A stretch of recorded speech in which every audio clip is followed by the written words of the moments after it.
All right, this is Steve at Thousand Year Homes. Thank you for watching. So I'm going to talk about building structural support around a window opening. Whenever you cut open a window inside of a connex, the wall immediately flexes one way or another, depending on how it's been hit or how it's been damaged, and you have to put a structural support around that. So now I'm banned out here from welding. So what I have to do is I have to build structural support using wood.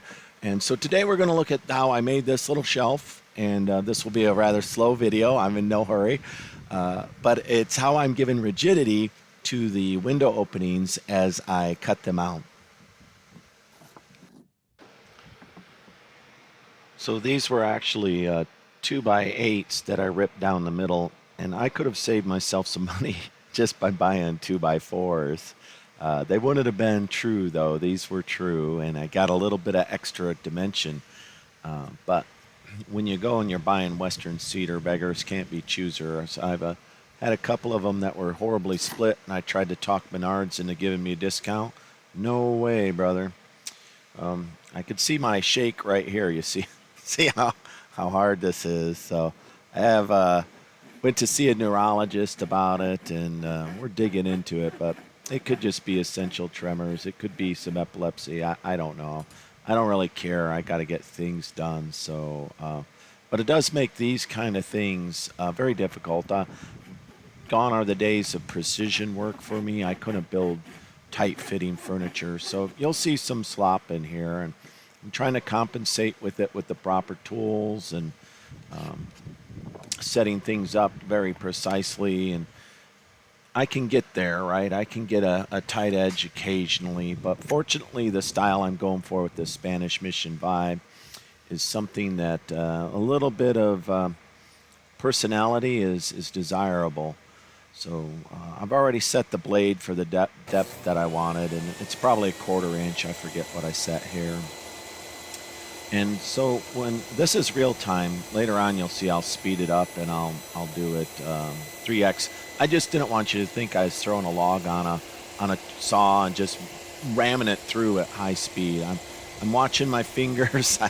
I'm watching for kickback. Now this is a soft wood, so I'm not real concerned about it. But what I do is I chase the width of the blade, and then I move the log over a little bit, and then I chase the width of the blade back.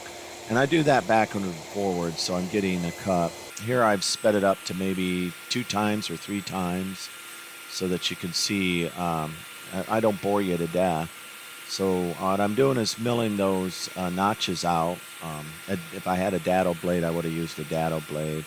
This is a lot faster than hammer and chisel, and definitely I get a better cut than I was with the hand saw. I do have a router, and I'm having a hard time. I had a hard time this day finding it, so I just adopted my saw for this, and it works fine. So I put the boards side by side when I did this so that the shelf, they're all equidistant, so the shelves won't be real difficult. I started out using my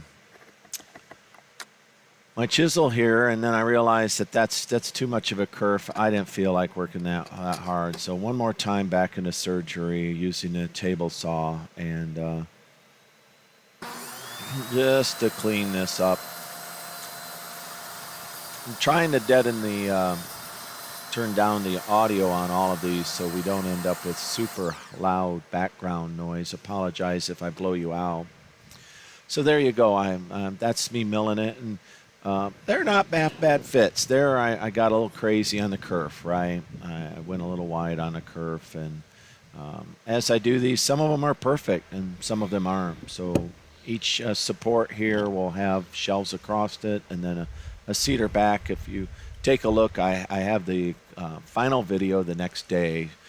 It's called Headers, Windows with Headers. So you'll see this thing completely done. And installed, and indeed it draws that wall incredibly tight. So you'd be surprised how out of round and how bowed that wall gets as soon as you cut it. So those were just 24-inch windows, and it just popped right out.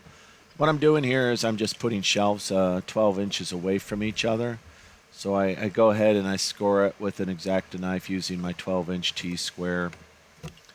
And the X-Acto knife gives me a fine enough edge. As it is, I have a problem with the kerf, right? You saw there was some gapping there. And then because each one of these cedars are rough cut, I'm finding that I have to use the cedar rather than one dimension and measure a dimension, because each board seems to have a little difference in taper.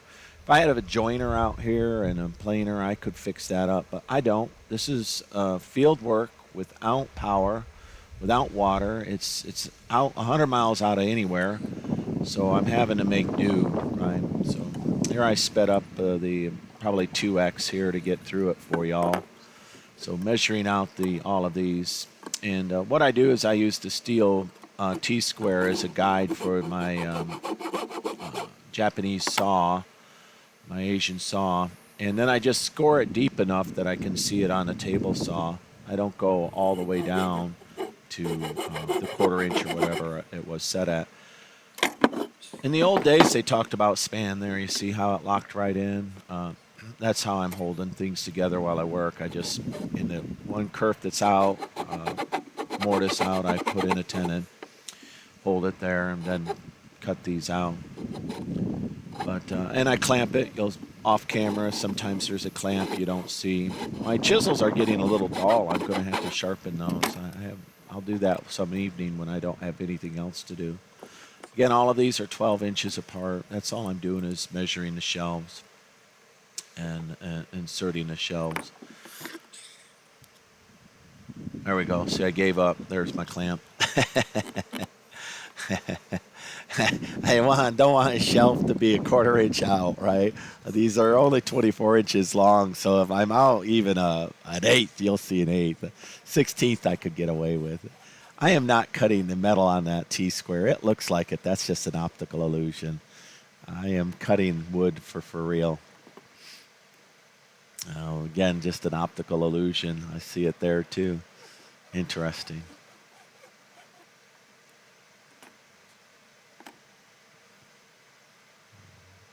There we go. All I'm doing is making sure I come through the back side, so when I put it on a table saw, I can see the kerf, and I know where I want to saw. And I'm just memorizing. See, I'm almost cut it on the wrong side. I'm just memorizing where to cut between. Right, so I could easily have cut the wrong side. Maybe I did on the one. Look at here. This doesn't look so good to me. Oh, I saved it. I saved it at the last minute. I was going to cut on the back side, on the wrong side of the curve, and then it would have been the saw blade's thickness too thick on the shelf, and I would have had to pack it with sawdust and glue later on. That's how I hide all my sins. I just save in the sawdust. You might see me sweep it up. But I save it all, and then I'm using it to fill in any holes that I've made going back in. So again, I do the first few seconds of this in real time, and now I see I've sped it up. It's probably 3 times. So I don't have the rip guard on the other side. I'm just using the miter. Hey everybody, this is Steve. I'm racing sundown, so I'm all done with today's work. Let me swivel my camera, hold on. All right, so I finished up one of these in rough, and it's fully in the frame. And what I'll do is, of course, I'll put the silver backing in it, and then I attach these to the walls, and that's how I'm given rigidity to the container after I cut the windows out. So you can see once that's attached to the wall, it'll draw that up tight. Then I'll have a 4x4 structure. I'll also put another header in here, so this will have 2 headers.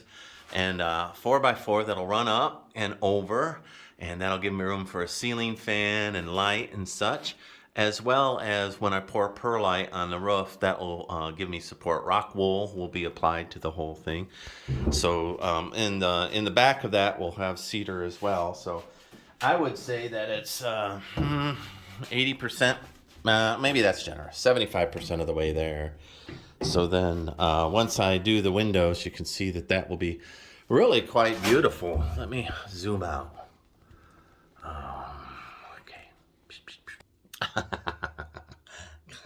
There we go. All right, so much drama there. So the windows will go in there, and there'll be a crush and a little room where somebody could put a little something, I don't know, baubles and trinkets and things such. Not really a bookcase, not deep for that. So I finished that up today, and then if I go out here, it'll be the same design roughly as the bathroom windows. I've got another window here with a similar stained glass. So that's bedroom 1, this is bedroom 2. And I have everything cut on that. We'll go out and take a look. See, I'm racing the sunset. The sun's already gone behind the trees. So when I cut that, I cut this at the same time. But each one of the windows is cut maybe, I don't know, 3/4 of an inch different. So I have to box them in uniquely, custom build each one of those.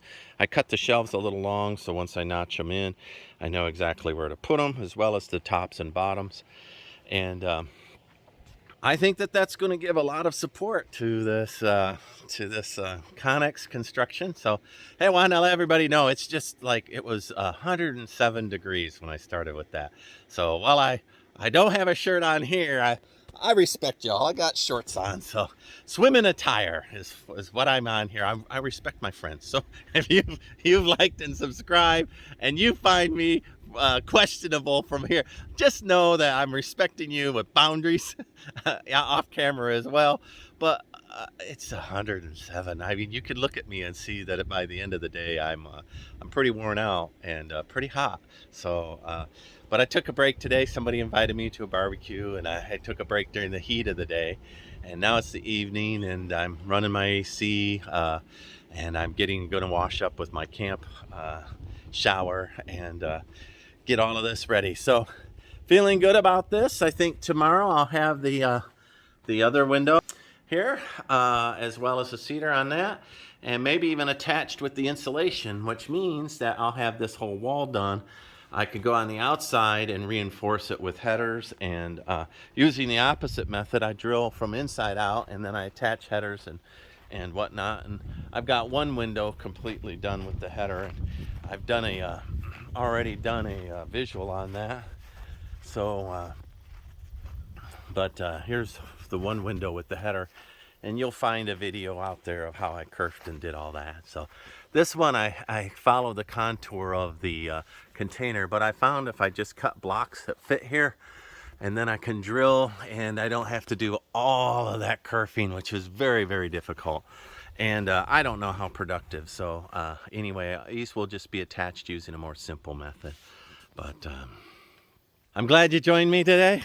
Like and subscribe, of course. I'm looking for as many friends as I can get out here, because this is how one man building an off-grid homestead in the heat of Texas and one of the worst droughts ever, toting water, right?